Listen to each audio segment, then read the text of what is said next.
오늘은 교통사고 자동차 보험사 그중에서 DB손해보험에 대해서 짤막한 뉴스 한 가지만 얘기하려고요.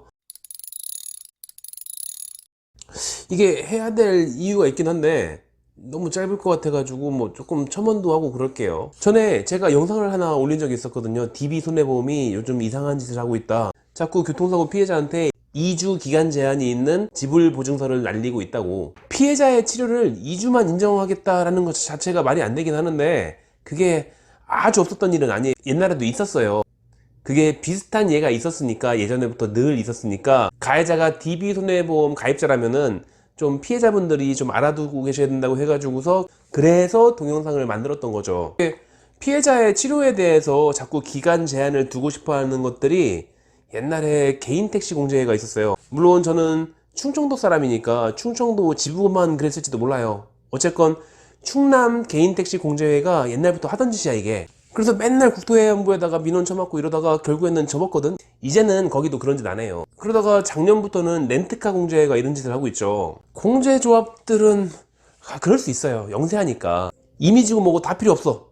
그냥 무조건 깎아야 돼. 무조건 깎고 배째라고 하고 툭 하면은 소송 걸고 거짓말도 조금 하고 국토해양부한테 의뢰 맡기도 하고, 그러고 있어야 잘하고 있는 거겠죠 거기는. 그럼 공제조합은 그렇다 쳐. 그럴 수 있어 거기는. 그럼 공제조합만 그랬냐? 아니지, 또 있었죠. 기억하시는 분들이 있는지 모르겠지만 옛날에 더케이 손해보험이라는 게 있었어요. 지금은 하나손해보험으로 넘어갔죠. 그 회사가 그랬어요. 계속 적자를 봤대나 어쨌나 하다가 뭐 도저히 안 되겠어 가지고 하나금융에다 넘겼겠죠. 그래가지고 하나손해보험으로 바꿔서 뭐 어쨌나 저쨌나 그런 뉴스를 보긴 봤던 것 같은데, 지금도 뭐 적자를 보고 있다는 것 같죠. 그러니까 더케이 손해보험 옛날에 그 자체로는 그 적자를 운영을 감당하기가 좀 힘들었나 봐요. 그러니까 제 경험상 어떤 지불보증서에, 그러니까 피해자에 대한 치료비에 대한 지불을 해준다는 약속 같은 증서에, 거기에다가 이 사람의 치료는 몇 월 며칠까지로만 하겠다, 뭐 2주만 주겠다, 뭐 이런 거를 굳이 달아가지고서 보내는 곳들은 대개는 영세한 공제조합들. 왜냐면 돈이 없으니까. 혹은 메이저급 보험사라고 할지라도 영업 적자가 커지거나 뭐 자산이 좀 떨어지거나, 뭐 저는 경영이나 경제나 주식이나 이런 것에 대해서 잘 모르지만 뭔가 조금 버거울 때, 그럴 때는 이런 짓을 하는 것 같아요. 그러니까 어떤 자동차 보험 회사가 정말 힘들어가지고 마치 공제조합처럼 자신의 이미지를 홍보하거나 자신의 이미지를 관리하는데 여력이 없을 정도로 정말로 재정이 악화됐을 때, 그때 이렇게 해요. 뭐 내가 주식을 하는 것도 아니고 너미 회사가 망하던 말건 재정적으로 힘들건 잘 살고 있건 그건 저랑 상관이 없죠. 그리고 여러분하고도 별로 관계없죠. 주식 투자를 하고 계시면 모를까. 어쨌건 저랑 여러분한테는 별로 상관이 없는 뉴스인데, 근데 이렇게 오늘레이라는 회사에서 피해자의 합의금 협상을 제대로 할 리가 없죠. 돈이 없다는 뜻이니까. 보통은 일반적으로는 돈이 없다는 뜻이니까. 이게 뭐 금감원에 들어가지고서 막 혼나든 말고 뭐 그게 뭔 상관이, 어차피 회사가 망할지 말지 모르는 이런 상황이면은 그러면 뭔 짓이라도 해야죠. 근데 DB가 그런다고? DB가? 시가총액이 3조 2천억인가 그런데? 에이 설마 그랬는데, 실제로 왔잖아요. 실제로 저한테 그렇게 문서가 찍혀서 왔으니까 마치 걔네들이 재정이 엉망이 된 것처럼 그런 짓을 하고 있으니까. DB가 왜 그랬는지는 저도 이해가 안 되고, 심지어는 제가 전화를 해봤던 DB손해보험 담당자 직원도 이해를 못하겠다고 하는데, 어쨌건 얘들이 뭔가 좀 이상한 짓을 하고 있으니까 좀 피해자분들은, DB손해보험의 피해자분들은 조심하시라 라는 취지로 영상을 만들었던 거긴 한데, 근데 요즘은 아니에요. 요즘은 DB손해보험에서 오고 있는 지불보증서를 보면은 원래대로 돌아갔어요. 보세요. 만료기간이 공란으로 돼 있잖아요. 물론 옛날에는 만료기간이라는 항목 자체가 없었어요. 그러니까 만료기간이라는 항목을 급하게 만들었다가 그 내용만 지운 거죠. 그럼 됐지 뭐. 그러니까 이제 DB손해보험은 정상으로 돌아왔으니까 그냥 자신이 DB손해보험 피해자면은 그냥 그대로 치료받고 계시면 돼요. 그냥 치료 잘 받고 계시다가 적당한 때에 합의 보시고 원래대로의 대기업 형태로 돌아왔으니까. 그러니까 DB손해보험 피해자분들 경계경보를 해제한다, 뭐 이런 얘기가 되는 건데, 내용이 너무 짧죠. 한 가지만 더 붙인다면은, 이게 DB손해보험에 대한 얘기를 할 테니까 그러니까 피해자분들도 알고 계시면 좋겠고, 혹시라도 이 영상을 보고 계시는 분들 중에 교통사고에 관련돼서 치료를 하고 있는 의료인분들, 의사, 한의사, 치과의사 중에 그런 분들이 계시다면은 그분들도 알아두시면 좋아요.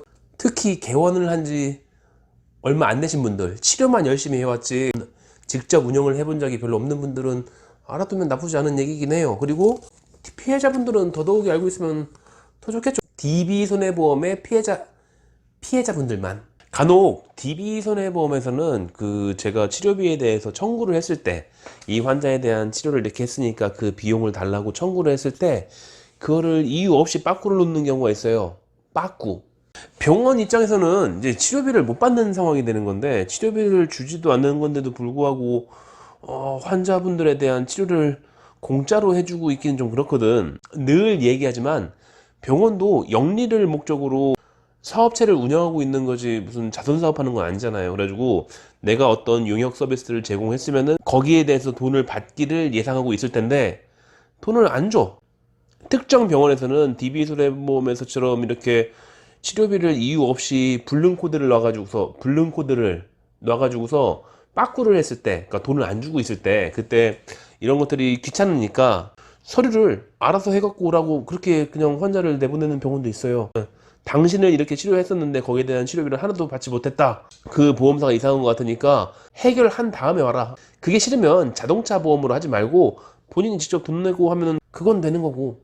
DB 뭐 그래. 이게 DB가 저야 매달 당하고 있는 거니까 그러려니 하고서 보험사 연락도 안 해. 그냥 알아서 해결하면 되니까. 거기 DB 거기가 그 전산 시스템에 좀 뭔가 좀 문제가 있어요. 다른 데랑 좀 달리. 다른 보험사들이 이런 경우가 없거든요. DB만 이래요. DB만. 일반적으로 다른 보험사들 같은 경우에는 이 사람에 대해서 대인 접수가 돼가지고 치료에 대한 지불 보증이 나가게 되면은 그게 중앙 서버에 다 데이터가 들어가나 봐. 그래가지고 그냥 실시간으로 모든 게 다 해결이 돼요. 전산 과정이 그냥 알아서 다 자동으로 돼. 대인 접수가 된다면은 그 다음에는 치료를 받은 다음에 거기에 대해서 치료비에 대한 청구를 받으면은 그거를 돈을 각자 병원에다가 넣어주고 이렇게 되는데, 여기가 안 그래. DB는 실시간이 안 되고 며칠 걸려요. 병원에서 그 치료에 대한 즉각적인 청구를 했을 때 그때 바로바로 돈을 안 줘요. 안 주는 걸로 끝나는 게 아니라 일단 서류를 반송시켜. 그러면 병원 입장에서는 그게 조금 복잡하긴 한데, 거기에 대해서 불능 코드를 받으면은 그걸 가지고서 수신자료 연동을 해가지고 보안 청구를 해가지고 뭐 하면은 돼요. 그냥 그 별거 아니야. 어차피 DB 손해보험은 큰 회사이기 때문에 매달 DB 손해보험에 초진 환자가 늘 있을 수밖에 없는 거고, 매달 거기에 대해서 빠꾸를 놓는 환자가 늘 있고, 매달도 아니야, 매주야. 물론 악사도 비슷한 경우가 가끔 있어요. 악사는 근데 최근에 한 건 정도가 있었던 것 뿐이고, 담당자한테 연락을 해봤는데 자기도 모르겠대, 무슨 일이 있었는지. 근데 뭐 그렇게 아니라고 쳐. 그 확인한 게 아니니까. 근데 DB는 아니야. DB는 제가 몇 번을 확인했어요. 그 담당자들이 다 물어보면은 다 똑같은 얘기를 해. 저희 회사가 좀 이런 게 좀 늦는 것 같다고. 그러니까 DB 손해보험은 병원에서 이상한 상황이 생길 수 있다는 거. 이게 전국에 있는 의대, 한의대, 치대를 나오신 원장님들이 이거를 학교에서 배우는 게 아니에요. 그냥 하다 보니까 우리나라 보험사 중 한 군데인 DB 손해보험의 특징인 거지. 이건 배우는 게 아니죠. 내가 피해자인데 피해자는 치료를 받는데 불편함이 있어서는 안 되잖아요. 근데 치료받고 있는 병원 원장님이 서류에 뭔가 문제가 있는 것 같다라고 하시던지 그런 소리를 듣는다면은 너무 아는 척 하지 말고, DB가 그런 경우가 있다고 하는 소문을 들은 것 같다더라 이렇게 얘기를 하시면은 그러냐 하면서 다시 한번 청구해 보시겠죠. 그렇게 얘기하면은 알아서 해주실 거예요. 근데 이게 마지못해서 자동차 보험 환자를 보는 병원도 있어요. 요즘 천안 분위기 같은 경우에는 마지못해서 어쩔 수 없이 자동차 보험 치료를 하고 있던 병원들이 아예 자동차 보험 전체를 그냥 전부 다 보이콧하기 시작하는 곳들도 있어요. 근데 그래도 전국에 천안만 그런 걸 수도 있으니까 전국에 보면은 아직도 정말 자동차 보험 환자를 보고 싶지 않은데도 불구하고 억지로 자동차 보험 환자를 보고 있는 데도 있을 거예요, 분명히. 그런 데는 이런 DB 같이 이렇게 뭐 자꾸 바꿔놓고 이런 데 있으면은 그냥 귀찮으니까 이제 이거 오지 말라고. 이거 서류 처리가 안 돼가지고 그러는 거니까 알아서 서류를 제대로 준비해 오시던지, 뭐 거의 보험사 담당자한테 뭐 어필을 하시던지 하시고, 그거 해결되기 전까지는 오지 마세요라고 하는 병원이 있을지도 몰라요. 뭐 그럼 어쩔 수 없죠. 뭐 뻔히 교통사고 환자 보기 싫어하는 병원을 억지로 찾아가가지고 치료를 하실 때에는 그만큼의 뭔가 메리트가 있으니까 찾아가신 거 아니에요. 그럼 그 정도 불편하면 감수해야죠. 여기 한 가지 심화 과정이 있긴 해요. 그 DB에 대해서 굉장히 독특한 게 있는데, 이거는 만약에 공개를 하면은 사실 적시에 의한 명예훼손으로 100% 고소를 당할 수밖에 없어. 그래서 자세히 말할 수는 없고, 혹시라도 지금 제 영상을 보고 있는 개원한 지 얼마 안 되신, 그러니까 자기가 직접 운영한 지 얼마 안 된 의료기관의 원장님들이 보신다면은 한 가지 그냥 참고 삼아서 조언을 해드리자면은, DB손해보험 피해자 같은 경우에는 차팅을 정말 열심히 잘 하셔야 돼요. 꼼꼼하게.